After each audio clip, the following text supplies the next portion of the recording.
ఈ లెక్కలు చూసుకుని ఇంటికి వెళ్ళి భోజనం చేస్తాను. భోజనం చేస్తారా? అంటే మీరు రాత్రిపూట కూడా భోజనం చేస్తారా?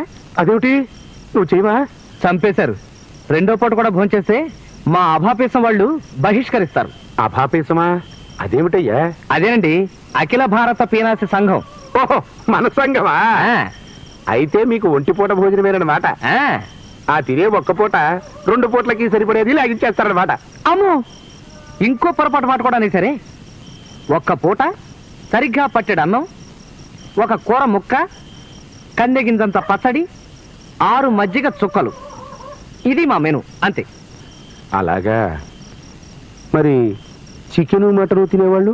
అవి మేము తింటామండి. తింటామంటే పీక్కు తినాలా చెప్పండి?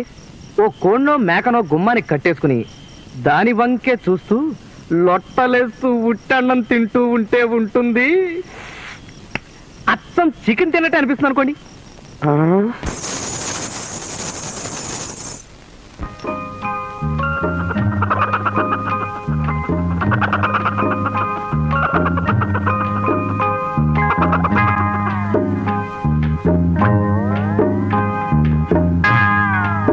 ఆహాహా, అద్భుతం. కోడిని వేలాడదీసి దాన్ని చూస్తూ ఉత్తన్నం తింటున్నావా తింగర సచ్చినోడా? రేపటి నుంచి బియ్యపు గింజని భూతత్వంలోంచి చూస్తూ మంచినీళ్ళు తాగరా, కడుపు నిండుతుంది. పెళ్లిలో తద్దిన మంత్రాలు చదివేవాడి మొహంలో మొహం